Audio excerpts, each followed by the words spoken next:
like the most rigorous part of the lesson. Okay. So what I did, and because part of it is that we don't teach every single poem. We do teach a lot of them, but we don't teach every single one. So what I know says here, what tasks or texts are most necessary for students to achieve mastery, and which will create the most productive struggle. Okay. So the poem that I picked on page 48 was How I Feel About Attention. I'm just thinking about the intellectual prep guide. I said, well, what do I want the kids to know and be able to do? And which is standard RL 9 to 10.2, which is determine a theme or central idea of a text and analyze in detail its development over the course of the text, including how it emerges and is shaped and refined by specific details. Xiomara is her name. X is developing. So I thought, like which poems could like really show aspects of her development. So with a reading standard, this is, you still have to write something or speak or say something to explain what you did with the reading. Write a paragraph or some form of writing that enables the student to explain how they determine the central idea. The objective that I wrote is that students will be able to state, so there's the writing piece, right? Okay. But it doesn't have to be writing. Sometimes it's talking. How Xiomara relates to Medusa and how her knowledge of this comparison helps her to better understand herself. What is the task or the text that where the productive struggle lies? Like, where is the rigor in the lesson? So kind of just asked myself, and I just started typing and thinking about it after I read the poem. And if this poem is both rigorous and also relevant, or like has some cultural relevance to the kids. And we agreed that it did. So in step 2, I asked myself, okay, what's the most rigorous part? Where can I leverage student voice, students' opinions and perspectives, and helping them to interpret? So the most rigorous part of this particular poem is that they have to understand the schema of the illusion of Medusa. And illusion is like a literary term. Is it possible that they don't know that? I knew that some of the rigor is going to either have to be to guide them in some research on Medusa or to provide them with excerpts about Medusa so that they can learn about her. And I was able to find like 3 or 4 clips from Google that had photos, but that also had the story of Medusa. Do I have them do it on their own?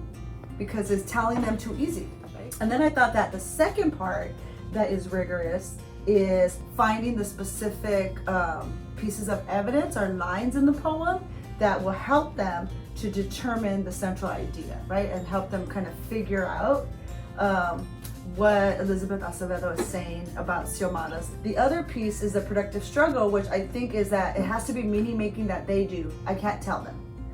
So I have to create some kind of close reading. For me, and in English, automatically we go to like a close reading activity where the students read, we maybe read it all together once. Then after that, they read on their own. I came up with, and that's the next page. Yeah, so I just came up with a handout where they could then on their second and third reading make meaning out of the specific stanzas. I think that a scaffold could be that I could ask them questions in the different boxes for the stanzas to kind of guide their thinking. I want them to understand the sensory images and like what are sensory images. Because for Medusa, as soon as you think of Medusa, you think of the snakes in her hair, right? The thing about Xiomara is that she's Dominican and she has this like unwieldy curly hair that she hates. So a big part of her self-concept is like dealing with her hair. And that's also cultural capital. That's also thinking about how our students could relate, even though none of our students are Dominican, but they could still relate to that idea, I think. So I want to bring that out. How do I leverage their voice? In a couple of ways. For sure, in the close reading, it's going to be like independent, but then in pairs to leverage their voice so they could speak to each other, and then in whole group. And if I ask the questions that are rigorous and relevant, then I'm going to be able to leverage their voice really well. Like they're going to have an opinion about how she feels about her body. And so it has to be layered. So it has to be first independent, then pairs, then whole group, right? Yeah. Love it. When I think about leveraging their cultural capital, what I think about specifically, first, of being a person of color, that Xiomara is, and then second, being a girl or a woman, a girl on the verge of womanhood. I think that's a big piece that we have to reference. So how is that archetypal story, that myth, relatable to like a young girl of color now in South LA?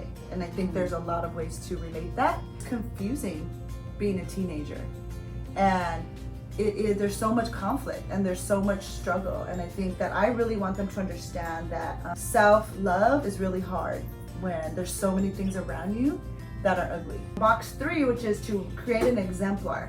So I want to say first that exemplars could be, you know, what you expect students to say, like in a seminar or in a discussion.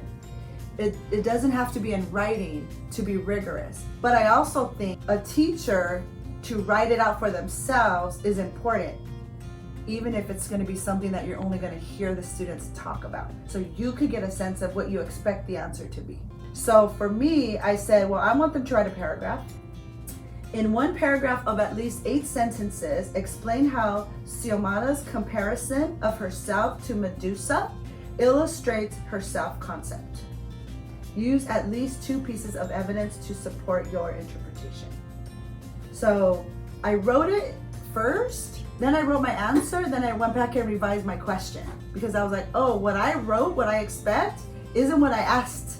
So then I'm like not asking the right thing. Writing the exemplar for me clarified the question I wanted to ask, which I thought was really important. She further states that she is waiting for others to stop. That's a 10-sentence paragraph. It's and it has like 4 quotations and parts of quotes. But the exemplar for me tells me that part of the lesson also needs to be showing them how to introduce quotes, how to incorporate them, how to use only parts of a line as part of your own sentence. But that's more for you to understand what it is you want them to know. So then you say to yourself, oh, do I show them this exact thing as an exemplar?